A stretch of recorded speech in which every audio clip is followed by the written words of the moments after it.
салом бинандагони азиз, барномаи иттилоотии вақтро бо муҳимтарин хабарҳои рӯз аз телевизиони Душанбе тақдиматон медорем. Дар студия бо шумо Меҳринисои Абдуҳомид. 9 декабр президенти ҷумҳурии Тоҷикистон пешвои миллат муҳтарам Эмомалӣ Раҳмон бо сафари корӣ дар шаҳри Турсунзода қарор доштанд. Зимни сафар роҳбари давлат муҳтарам Эмомалӣ Раҳмон бо кормандони касбу кори гуногуни шаҳр мулоқоту суҳбатҳои самимӣ доир намуданд. ҳамчунин пешвои миллат як қатор иншооти нав аз қабили корхонаҳои саноатӣ, идораи маъмурӣ, маркази калони хизматрасонӣ, мактаб ва муассисаҳои томактабиро ки аз ҷониби соҳибкорони ватанпарвари шаҳр бунёд шудааст, ифтитоҳ намуданд. танҳо имрӯз аз ҷониби сарвари давлат муҳтарам Эмомалӣ Раҳмон дар шаҳри Турсунзода ду корхонаи саноатӣ бо 240 ҷойи корӣ, маркази бузурги хизматрасонӣ бо 1670 ҷойи корӣ, 9 мактаб бо беш аз 9000 ҷойи нишаст ва 7 муассисаи томактабӣ барои қариб 1000 кӯдак ифтитоҳ ёфт. нахуст президенти кишвар муҳтарам Эмомалӣ Раҳмон дар шаҳри Турсунзода ба фаъолияти марҳилаи дуюми ҷамъияти дорои масъулияти маҳдуди Алюминпроф бо иқтидори 8760 тонна маҳсулоти пластикӣ дар як сол ва бо 80 ҷойи корӣ расман оғоз бахшиданд. гузориш дар шаҳри Турсунзода. 9 декабр президенти ҷумҳурии Тоҷикистон пешвои миллат муҳтарам Эмомалӣ Раҳмон бо мақсади шиносоӣ бо вазъи зиндагии мардум, раванди корҳои ободониву созандагӣ ва ифтитоҳи як зумра иншооти таъиноти гуногун ба шаҳри Турсунзода ташриф оварданд. нахуст сарвари давлат муҳтарам Эмомалӣ Раҳмон ба фаъолияти марҳилаи дуюми ҷамъияти дорои масъулияти маҳдуди Алюминпроф бо иқтидори 8760 тонна маҳсулоти пластикӣ дар як сол расман оғоз бахшиданд. ёдовар мешавем ки сарвари давлат муҳтарам Эмомалӣ Раҳмон 26 августи соли 2021 зимни ифтитоҳи марҳилаи якум ба бунёди марҳилаи дуюми корхона санги асос гузошта буданд. аснои боздид ба пешвои миллат муҳтарам Эмомалӣ Раҳмон иттилоъ дода шуд ки дар корхона зиёда аз 5 навъи маҳсулоти гуногуни пластикӣ ҷавобгӯ ба стандартҳои байналмилалӣ истеҳсол мешавад.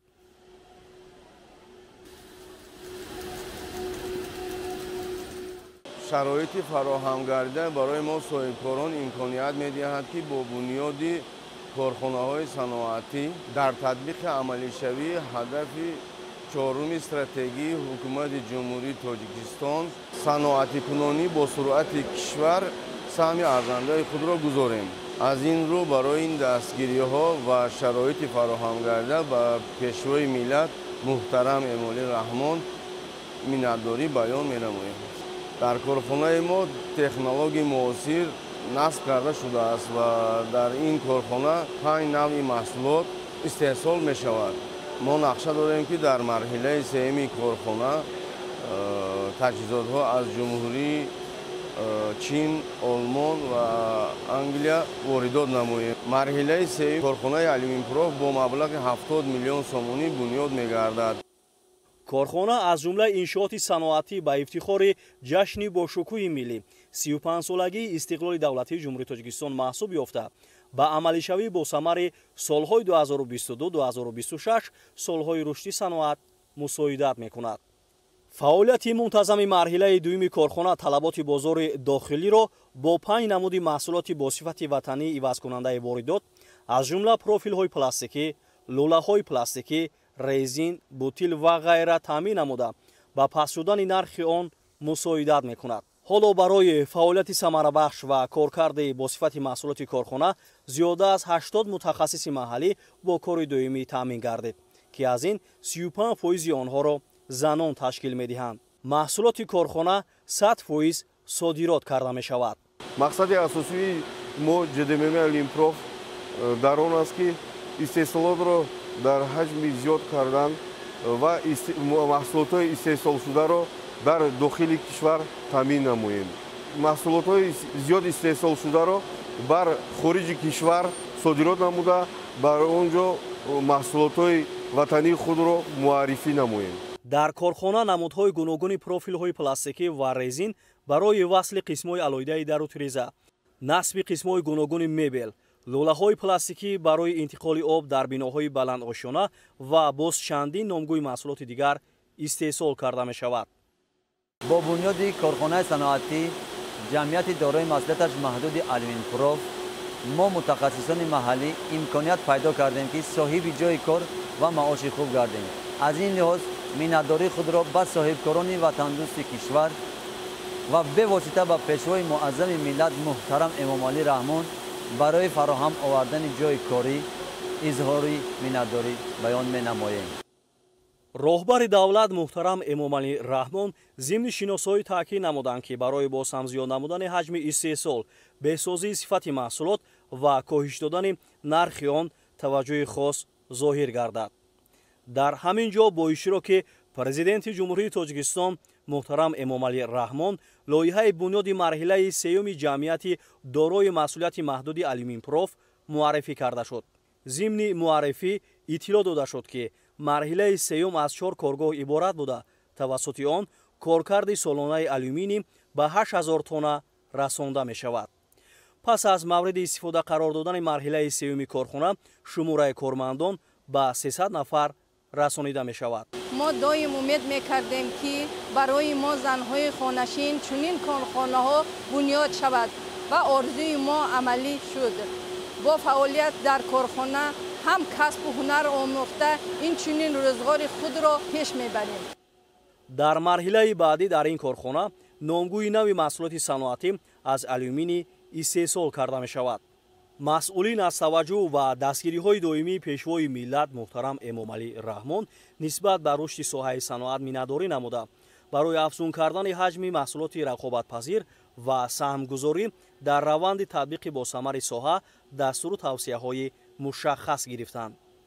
ҳоло дар шаҳри турсунзода зиёда аз 100 корхонаи хурду бузурги саноатӣ фаъолият намуда ҳаҷми маҳсулоти онҳо дар 10 моҳи соли 2025 ба зиёда аз 1.5 миллиард сомонӣ расонида шуд ки ин нишон дод нисбат ба ҳамин давраи соли 2024 185 миллион сомонӣ зиёд мебошад.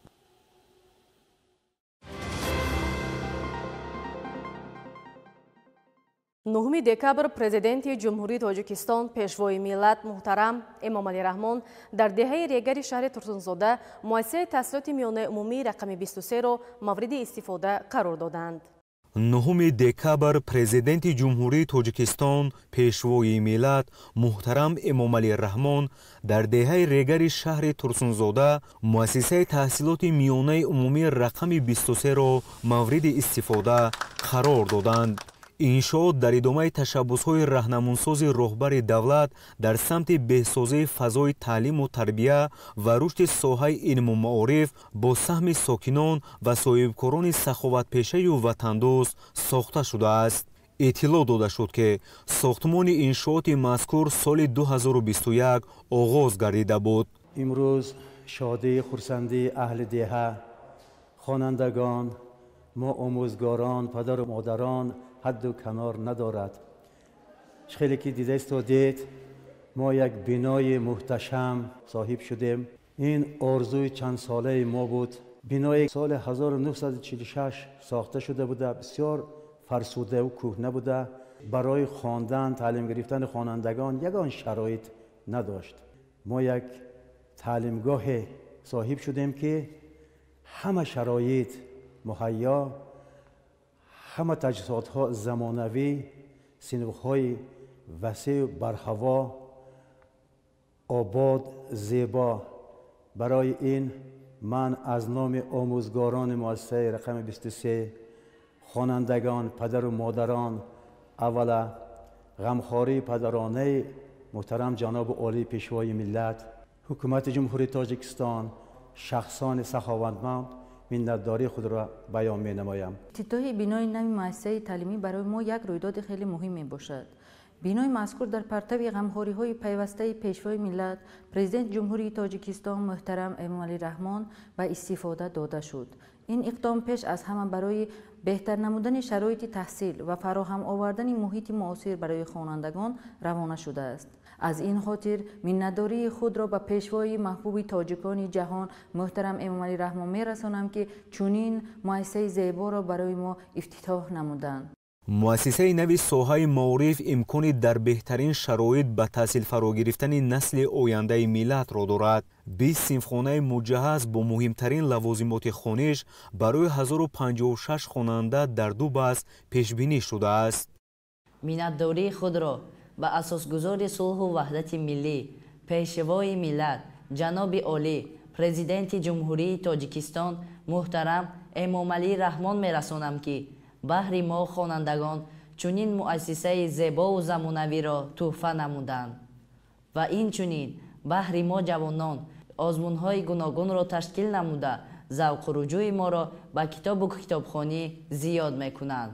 боиси ифтихор аст ки имсол дар даври ниҳоии озмуни ҷумҳуриявии фуруғи субҳи доноии китоб аст аз рӯи номинаи якум адабиёти кӯдакону наврасон ва осори шифоҳӣ иштирок намуда сазовори ҷойи аввал гардидам. ҷавобан ба ғамхориҳои падарона ва суханони меҳрубононаи пешвои муаззами миллатро сармашқи кори худ қарор дода ба ватан ва муқаддасоти ӯ содиқ хоҳем монд. кабинетҳои фаннии химия, биология, физика, география, таълими меҳнат, омодагии ибтидоӣ ҳарбӣ ва технологияи иттилоотӣ мутобиқ ба талабот сохта шуда ба ташаккули зеҳну тафаккури хонандагон замина хоҳанд гузошт. мо хушбахттарин насли замони истиқлол ҳастем ки дар чунин муассисаҳои наву замонавӣ таҳсил менамоем. ифтитоҳи ин муассисаи наву замонавӣ аз ҷониби пешвои муаззами миллат муҳтарам эмомалӣ раҳмон бароямон тӯҳфаи арзишманд мебошад. аз номи кулли хонандагони ин муассисаи таълимӣ сипосу миннатдории хешро ба роҳбари ғамхору меҳрубонамон баён менамоем. майдончаи варзишӣ аз бартариҳои дигари муассиса аст ки барои бозии футбол, волейбол ва баскетбол сохта шуда ба тарғиби ташаккули тарзи ҳаёти солим ва ҷисман обутоб ёфтани хонандагон мусоидат хоҳад кард. ошхона ва дигар иншооти ёрирасон ки дар муассиса сохта шудааст ба беҳбудии сифати таҳсил ва кору фаъолияти омӯзгорон замина мегузорад. мо омӯзгорони ҷавони даврони соҳибистиқлоли шаҳри дурсунзода шукргузор аз он мекунем ки дар чунин давлати орому осуда зиндагонӣ менамоем. сипосгузории худро ба асосгузори сулҳу ваҳдати миллӣ пешвои муаззами миллат президенти ҷумҳурии тоҷикистон муҳтарам эмомалӣ раҳмон баён менамоем ки барои мо чунин иншоотҳои нави соҳаи маорифро ба истифода медиҳанд ва мо кӯшиш менамоем ки насли наврасро ба омӯзиши забонҳои хориҷӣ, технологияҳои нав ва донишҳои муосир омӯзонида ки онҳо дар оянда мутахассисони баландихтисоси соҳаи худ гардида ба кишвари азизамон хизмати арзанда намоянд. ضمن شناسایی با شرایط و امکانات این مؤسسه نوی تعلیمی پیشوای ملت محترم امامعلی رحمان به صفت کارهای ساختمانی بهای بلند داده سهمگذاری در صاحب علم شدن نسل نورس را عمل شایسته عنوان نمودند. از این خاطر به ساکنان و صاحبکاران سخاوتپیشه و وطندوست برای این تشبث والا عرض سپاس کرده آموزگاران را به تعلیم و تربیت خوب نسل آینده هدایت نمودند. 9 декабр президенти ҷумҳурии тоҷикистон пешвои миллат муҳтарам эмомалӣ раҳмон дар идомаи сафари корӣ дар шаҳри турсунзода бинои муассисаи таҳсилоти томактабии хусусии ғунчаҳои истиқлолро дар деҳаи исмоили сомонӣ мавриди истифода қарор доданд. 9 декабр президенти ҷумҳурии тоҷикистон пешвои миллат муҳтарам эмомалӣ раҳмон дар идомаи сафари корӣ дар шаҳри турсунзода бинои муассисаи таҳсилоти томактабии хусусии ғунчаҳои истиқлолро дар деҳаи исмоили сомонӣ мавриди истифода қарор доданд. иттилоъ дода шуд ки бинои нави кӯдакистон дар доираи нақшаи чорабиниҳои ободонӣ бахшида ба 35-солагии истиқлоли давлатии ҷумҳурии тоҷикистон сохта шудааст. сохтмони муассиса моҳи феврали соли 2024 оғоз гардида дар муҳлати кӯтоҳ ҷавобгӯ ба талаботи меъморию шаҳрсозӣ аз ҷониби соҳибкори ватанӣ Неъматулло Ҳаитов бунёд гардидааст. Ассалом бобоҷон, хуш омадед. Азорiyodem, naslикаёдем, азорiyodem, naslикаёдем, азорбуди самонiyodem.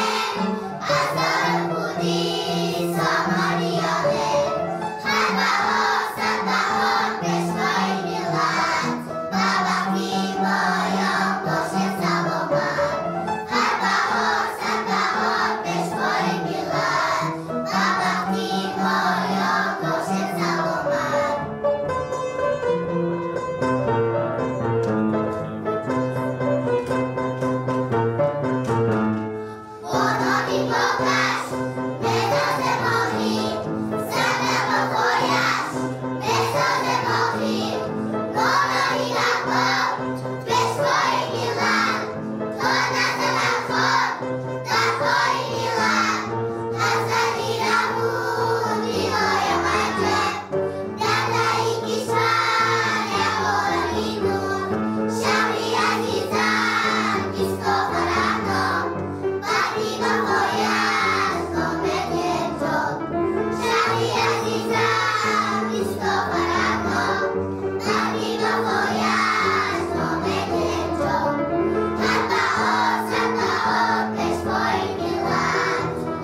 سروری دولت محترم امامعلی رحمان با تربیتگیرندگان صحبت صمیمی انجام داده به آنها تحفه ها تقدیم نمودند. مؤسسه زیبای تازه بنیاد برای 250 کودک پیش بینی گردیده است.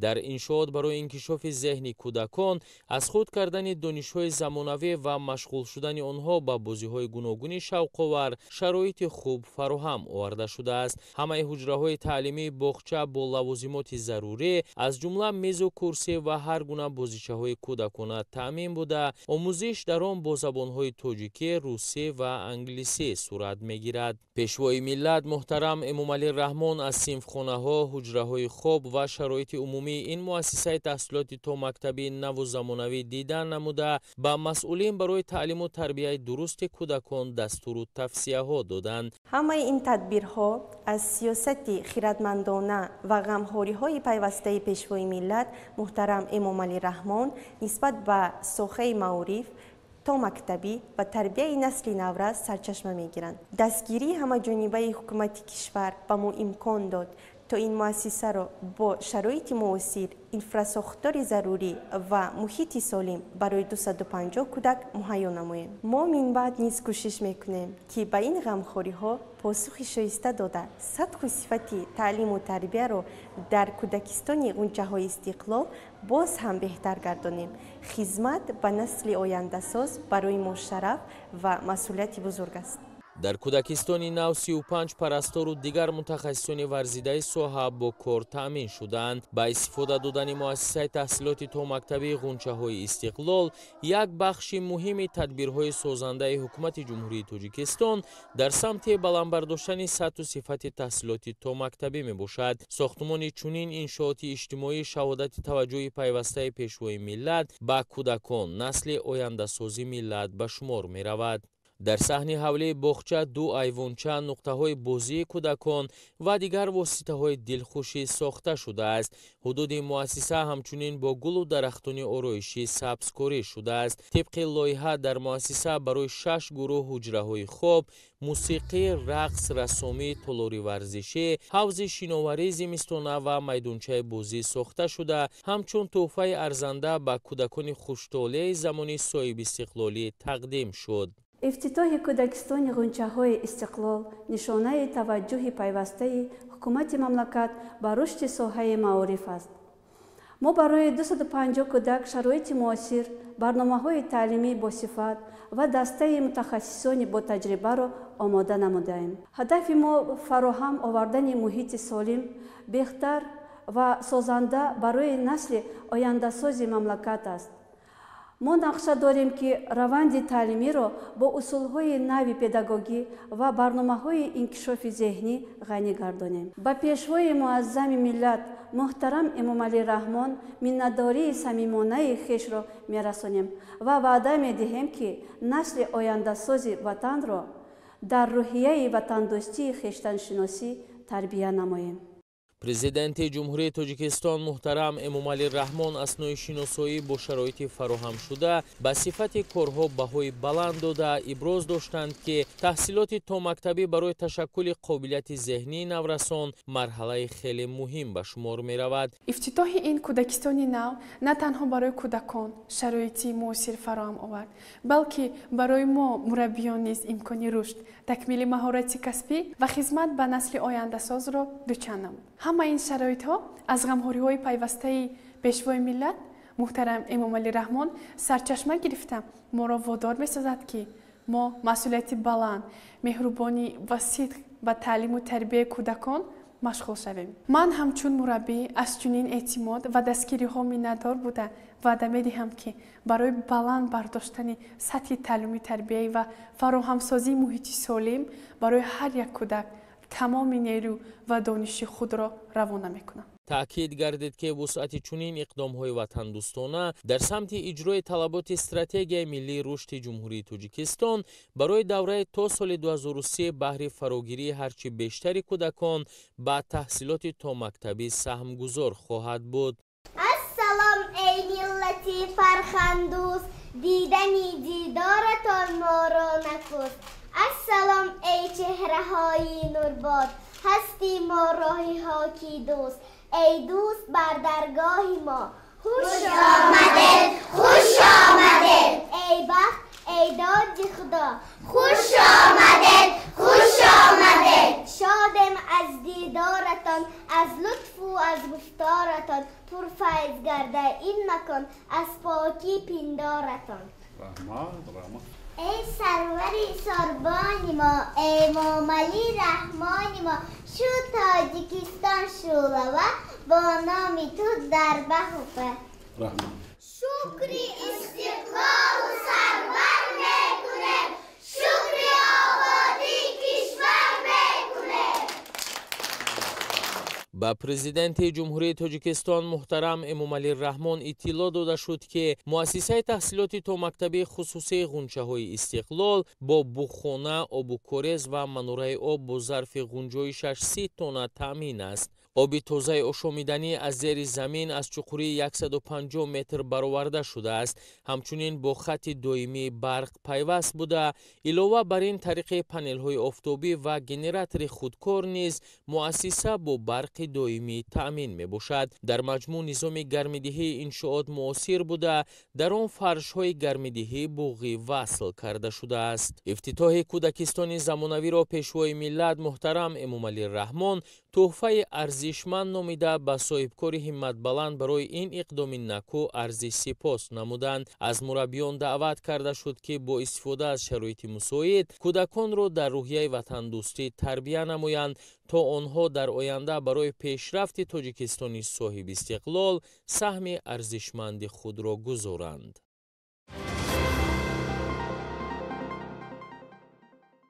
9 دکبر президенти ҷумҳурии тоҷикистон пешвои миллат муҳтарам эмомалӣ раҳмон дар шаҳри турсунзода корхонаи нави маҳсулоти алюминии ҷамъияти дорои масъулияти маҳдуди алюминии аввалинро мавриди истифода қарор доданд.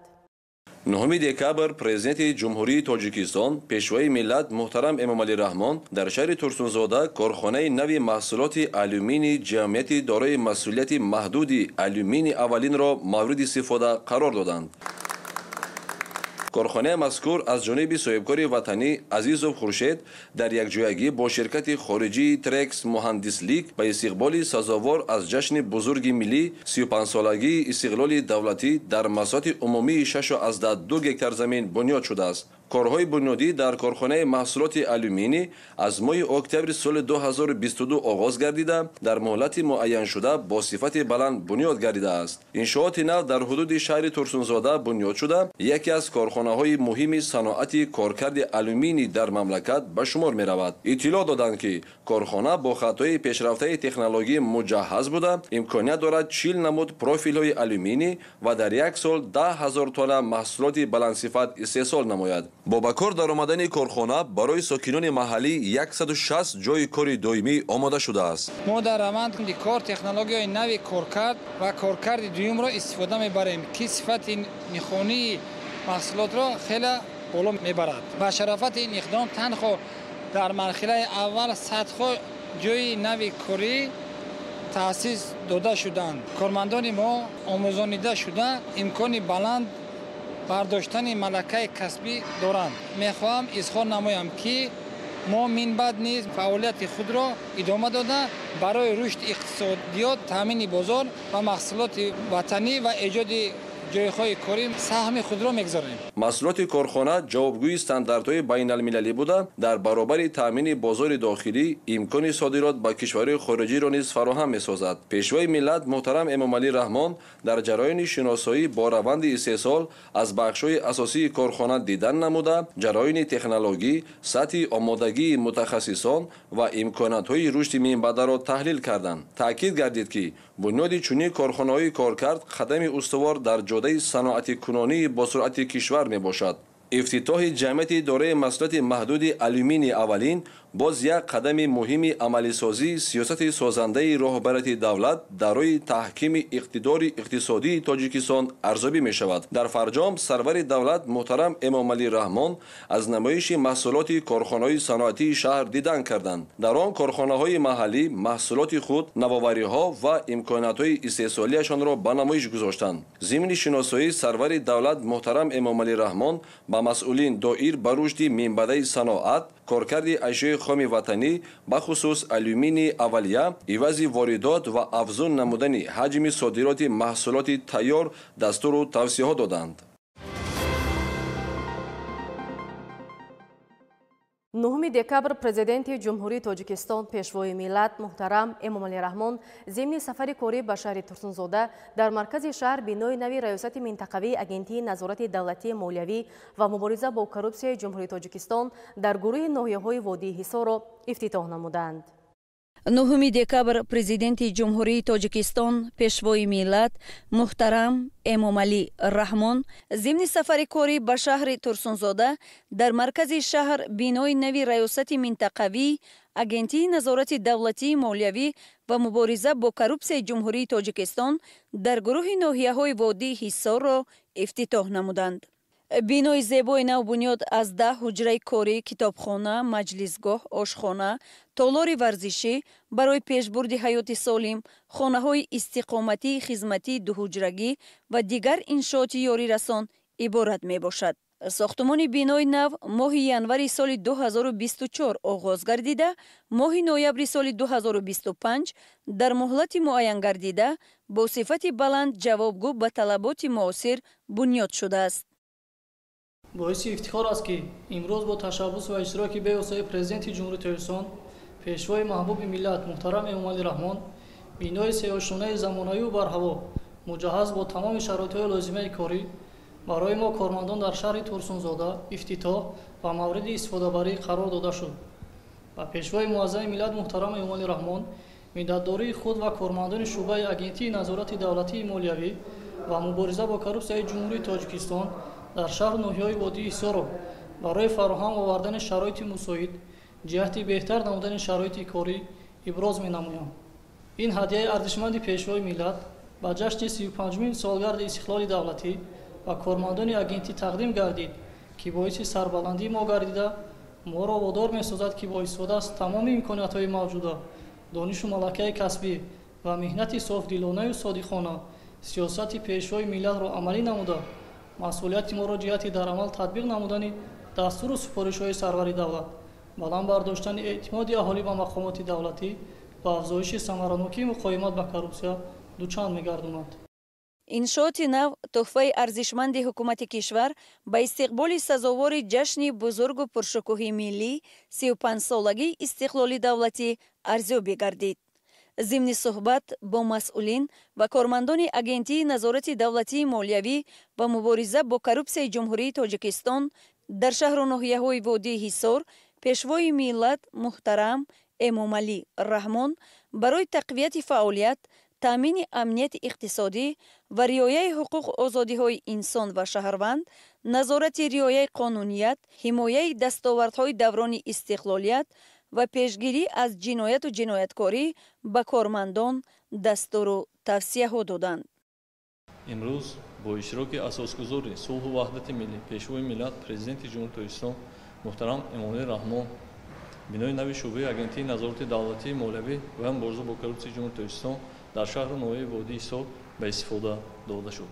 бинои мазкур бо тарҳу намои нав муҷаҳҳаз бо тамоми таҷҳизоти корӣ таъмин карда шуд. дастгирии ҳукумати кишвар моро водор месозад ки баҳри иҷрои рисолати хеш хубу беҳтар фаъолият намуда фаъолияти худро дар мубориза бо коррупсия тақвият бахшед.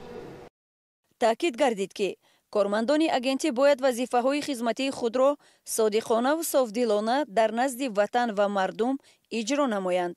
бояд қайд намуд ки дар замони соҳибистиқлолӣ аз ҷониби ҳукумати кишвар барои кормандони агентӣ дар шаҳру ноҳияҳо иншооти хуштарҳу замонавии хизматӣ ва истиқоматӣ ба истифода дода мешавад. дар ҳамин ҷо пешвои миллат муҳтарам Эмомалӣ Раҳмон ба 3 оилаи ҷавони кормандони агентии мазкур калиди хонаҳои истиқоматии дуҳуҷрагӣ муҷаҳҳазро тақдим намуданд. тадбири муҳими иҷтимоӣ ки бо супориши пешвои миллат амалӣ гардид барои фаъолияти содиқонаи кормандони агентии назорати давлатии молиявӣ ва мубориза бо коррупсия созгор аст. кормандон ба роҳбари давлат муҳтарам Эмомалӣ Раҳмон барои таваҷҷӯҳу ғамхории ҳамешагиашон изҳори сипос намуда таъкид доштанд ки баҳри иҷрои масъулиятҳои касбияшон содиқона ва поквиҷдонона ба ватан ва мардум хизмат менамоянд.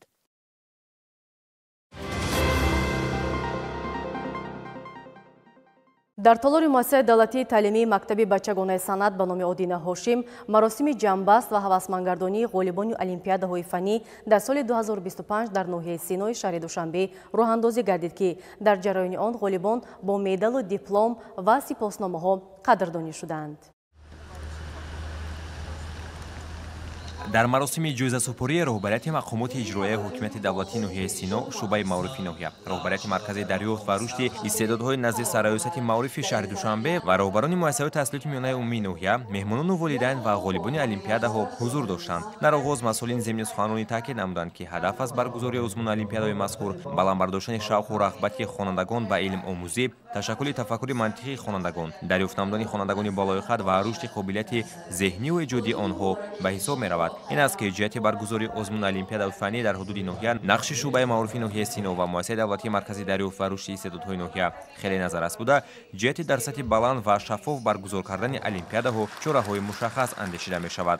озмунҳои фанӣ ва инчунин озмунҳои ҷумлавӣ ба ҳар як хонанда имкон медиҳад ки сатҳи тафаккури техникӣ ва инчунин донишомӯзии он васеъ гардад. дар озмун чӣ хеле ки мо яъне ки дар он ҷо ҳамчун ёрдамчӣ дар симхонаҳо яъне ки назоратчӣ будем. Шаффофияти олимпиада дар ин озмун бениҳоят дар сатҳи дараҷаи баланд буд. сипас маросими ҷоизасупорӣ аз рӯи номинатсияҳои даҳгонаи беҳтарин муассисаҳои таҳсилоти миёнаи умумии ноҳияи Синои шаҳри Душанбе дар ҳаракати олимпӣ, панҷгонаи беҳтарин муассисаҳои таҳсилоти типи нави ноҳияи Синои шаҳри Душанбе дар ҳаракати олимпӣ дар соли 2025 ва панҷгонаи беҳтарин муассисаҳои хусусии ноҳияи Синои шаҳри Душанбе дар ҳаракати олимпӣ фаъол дар соли 2025 баргузор карда шуд. ман иштирокчии панҷум каратина ва ғолиби олимпиадаи ҷумҳуриявӣ аз фанни ҳуқуқ мебошам. дар муассисаи таълимӣ ба мо дар маҳфилҳо аз фанни ҳуқуқ дарс медоданд ва ниҳоят натиҷаи ин дарсдиҳиашон имрӯз маълум мешавад. мехоҳам сипоси худро ба маъмурияти муассисаи давлатии таълимии литсеи Умари Хайём бирасонам. ба ташаббуси муҳтарам президенти ҷумҳурии Тоҷикистон Эмомалӣ Раҳмон барои мо наврасону ҷавонон чунин озмунҳо баргузор мешаванд. сипоси худро мерасонам. дар идомаи маросими ҳавасмандгардонии ғолибони даври ноҳиявии олимпиадаҳои фанӣ дар соли 2025 дар ноҳияи Сино ва ғолибони панҷкаратаи даври чоруми ҷумҳуриявии олимпиадаҳои фанӣ, хонандагони муассисаҳои таҳсилоти умумии синфҳои 11 бо диплом, медал ва тӯҳфаҳои хотирмон қадрдонӣ карда шуданд. ҳамчунин ғолибони панҷгонаи беҳтарин муассисаҳои таҳсилоти типи нави дар ҳаракати олимпии фаъоли ноҳия низ дар соли 2025 қадрдонӣ гардиданд. ёдовар мешавем ки дар даври ноҳиявии олимпиадаҳои фанӣ 213 нафар хонандагони муассисаҳои таълимии ноҳияи Сино сазовори ҷои аввал ва медали тилло гардиданд ки дар ин рӯз ба ҳамаи онҳо медалҳо тақдим карда шуд. дар интиҳои маросими мазкур барномаи фарҳангӣ баҳри болидахотирии ҳозирин пешниҳод гардид. дар чорабинӣ ҳамзамон ғолибони панҷкаратаи даври ҷумҳуриявии олимпиадаҳои фанӣ, ғолибони озмунҳои ҷумҳуриявии илм фуруғи маърифат, фуруғи субҳи донои китоб аз Тоҷикистон ватани азизи ман ва гирандагони стипендияи раиси ноҳия, раиси шаҳри Душанбе ва гирандагони стипендияи президентӣ низ иштирок намуданд.